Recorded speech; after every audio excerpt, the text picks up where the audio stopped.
छत्रपती शिवाजी महाराज की।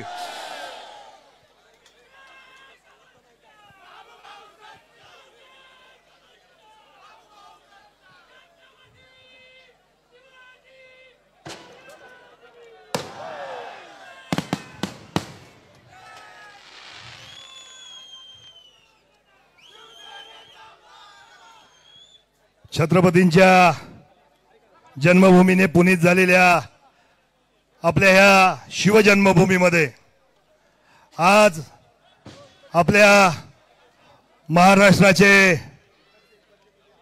लाडके सीएम आदरणीय अत्यंत जबाबदारीने म्हणतो, कारण आजही नाव घेतलं महाराष्ट्राचे सीएम कोण तर एकनाथ भाईंचंच नाव येते आणि आपण सगळेजण येतात आणि आज त्यांचं आपल्या नारायणगाव नगरीमध्ये या शिवजन्मभूमीमध्ये स्वागत होतंय। मी मोठ्या टाळ्यांच्या गजरामध्ये आपण एकनाथ भाईंचं स्वागत करायचं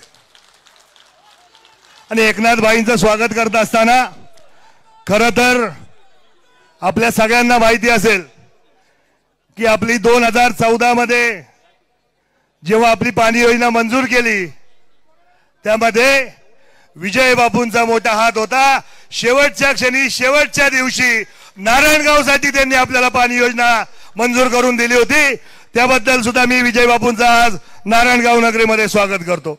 आदरणीय शरद दादा असतील, आदरणीय राजू भाऊ असतील, आदरणीय देवराम लांडे साहेब असतील, आदरणीय रामशेठ रेपाळे असतील, अनेक मान्यवर, विकास भाऊ रेपाळे असतील, अनेक मान्यवर आज इथं या आपल्या महासभेच्या निमित्ताने उपस्थित आहेत। नारायणगाव नगरीमध्ये मी त्यांचं मनापासूनचं स्वागत करतो। त्यांचा सत्कार आपण सगळ्यांनी जाहीररित्या केला त्याबद्दल मी तुमच्या सगळ्यांचा आभार व्यक्त करतो। खतर आजच्या सभेच्या निमित्ताने अनेक दिवसापासून होतं की साहेब वेळ देतात आहे आणि आपल्याला खरं तर मध्ये साहेबांनी वेळ दिली होती मागच्या महिन्यामध्ये, परंतु एक दुर्दैवी घटना घडली आपल्या जुन्नर तालुक्यामध्ये आणि साहेबांनी स्वतःहून फोन करून सांगितलं जर काल अशी घटना घडली असेल तर आपण उद्या सत्काराचे समारंभ आपण घ्यायचे नाहीत। इतका सर्वसामान्यांच्या बाबतीत एकदम कणव असलेला मुख्यमंत्री मला वाटतं महाराष्ट्राने पहिल्यांदा पाहिला आणि जुन्नर तालुक्याने तो त्या दिवशी अनुभवला आणि असं व्यक्तिमत्व आज नारायणगाव नगरीमध्ये आपल्यामध्ये येते, आपल्या सगळ्यांचं स्वागत करते।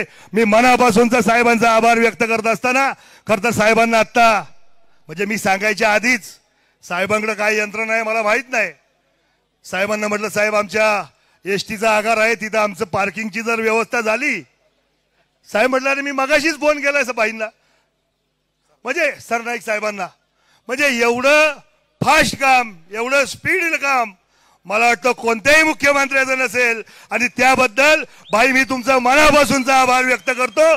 कारण ते स्टँड झाल्यानंतर भाई आमच्या नारायणगावच्या बाजारपेठेला पूर्ण झाली आल्याशिवाय राहणार नाही।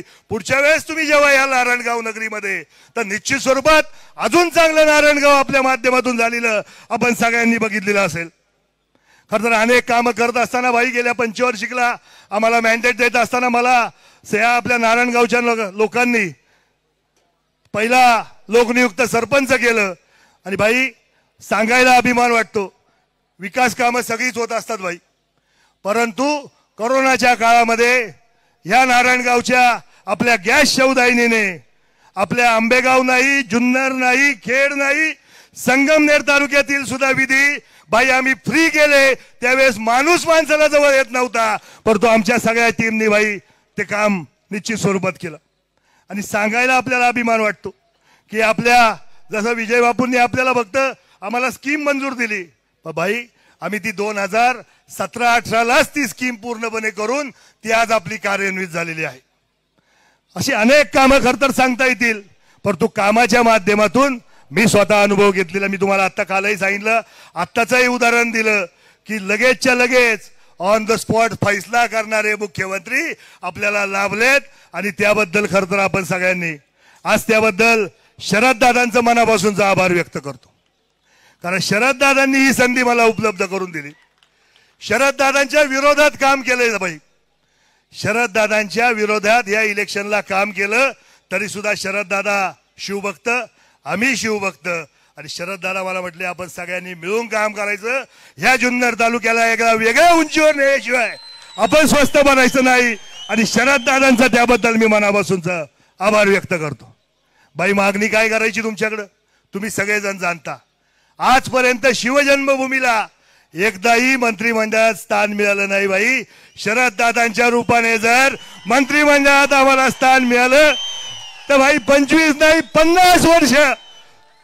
50 वर्ष तुमच्या निश्चित स्वरूपात तुमच्या याचे भोई झाल्याशिवाय आम्ही सगळी मंडळी राहणार नाही बाई. कारण आमची स्वाभिमान आमचा अभिमान हा जुन्नर तालुका शिवजन्मभूमी आणि त्याला निश्चित स्वरूपात न्याय फक्त आणि फक्त एकनाथ भाईच देऊ शकतात हा सगळ्यांना आम्हाला विश्वास आहे. खर तर आता इलेक्शन नंतर अनेक गोष्टी घडल्या, अनेक गोष्टी झाल्या, अनेक गोष्टी बरंच पाणी पुला घालून गेले. अधिकचं मी बोलणार नाही, परंतु भाई एक निश्चित स्वरूपात सांगतो. काही लोक आम्हाला म्हणाली की तुमचं अस्तित्व आम्ही ठेवणार नाही. मी सगळ्यांना सांगू इच्छितो, माझ्या 4 पिढ्या आहेत ना, 4 पिढ्या या नारायणगावच्या नगरीमध्ये खर्च झाल्यात. आमच्या हरिभाऊ पाटील आहे ना, हरिभाऊ पाटील आमच्या गावचा, आमचा पहिला पाटील ज्यांनी ह्या गावची आहे ना सगळे 7/12ची मोजमाप करून या सर्व शेतकऱ्यांचा फायदा करून देण्यासाठी प्रयत्न केलाय.